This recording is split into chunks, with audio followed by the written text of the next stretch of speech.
Aloha y'all, Daniel Aaron here, your guide to vibrant living.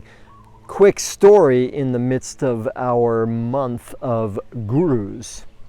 I've been so lucky in my life getting to meet some really wise, awakened beings. When I met Byron Katie, you may know her of The Work. Incredible being and teacher, has affected me so positively in so many ways. Have you had any experience with her or The Work? In any case, I was living at Omega Institute, upstate New York. I had already encountered her work years before, or a year or two before, in my training on transformational breath. I'd already benefited quite a bit from her work. I knew her to be an incredible woman. I'd listened to her dialogues a lot. She came to Omega as a teacher, right? I was so lucky to be working in, what do they call it, faculty support, which meant that I got to go around to the different classrooms and help the teachers and assist them and check on them. So it was my job to go and welcome her and make sure that she was settled into her room okay. And have you ever heard the expression shakti crush, right? That's where, it's not like a sexual crush, but where we have a crush on someone because of their spiritual energy, something like that. I had one of those going on with Byron Katie. So I showed up and there she was. I was so nervous. So I showed up and went up to her. I was, hi, Katie, I'm so glad you're here. Welcome. And I'm feeling nervous. And I was like, how's it going? How's everything going for you here? She looked at me and she said, I'm happy wherever I am. And not with any correction, not that I had done anything wrong, just as a simple truth and sort of an energetic counterbalance to my nervousness. And it was just a pure moment for me where I was like, right, of course, thank you. And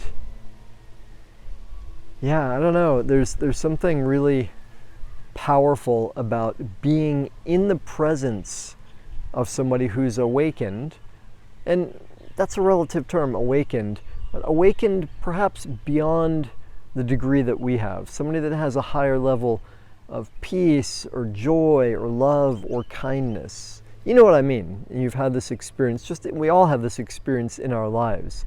And when you get to have the experience with someone who's really on another level, I really encourage you to linger, soak it in, be there with them. Doesn't mean you have to emulate them, follow them, give them your money, become like them, any of that. Just by being in that presence, because it follows the principle of entrainment, right? Principle term from physics, which means any two bodies, objects in proximity will everything's vibration. Let me back up a little. Everything's vibration, right? Everybody's vibrating on a certain level, a certain frequency. This is common knowledge now. Entrainment means when two objects or bodies or beings come into proximity, they align to the same vibration. This is the same principle that allows women who live together, like in a dormitory, to align to the same menstrual cycle. It's the same principle that where an opera singer hits a certain pitch, it can shatter a crystal, right? Clocks in a clock shop, the pendulums can start swinging together in the same way. So, whenever we have the chance to be with people that are, we might call them uplifting, that means they're uplifting our vibration. It's so worth it. Sometimes it's better not to do anything or say anything, just to be in the energetics of that. Incredibly valuable. Because hey, right, that's the game. That's what we're here for, is to awaken, to rise up to our highest potential. And for you, my friends who are coaches, therapists, teachers, leaders in whatever way, and everybody's a leader in some way or another, cover that in a different video, a different time. Know, please, the incredible value of you being in reflection to others. And sometimes, when we're in that leadership position, that role as guru, we could say, just for now. Sometimes it means we take negative projections. Sometimes it means our vibrations here and we encounter somebody that's down here. Doesn't mean they're worse or bad or that we're good or we're super cool or anything like that. It just means that we vibrate at different levels at times. And it can feel like, ooh, I'm coming down. But you know what? The vow of the Bodhisattva is, I won't take final liberation until everybody's free. Or another way of saying it in the cosmic sense, in the humanitarian sense, we're only as strong as our weakest link.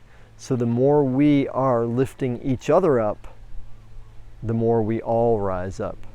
All boats rise at a high tide. All right, I'll leave it there. Sweet memory with Byron Katie. Who have you met? What have been the uplifting moments of your lives? I would love to hear from you. Such a cool, fun topic we have. With that, I bid you adieu. Aloha.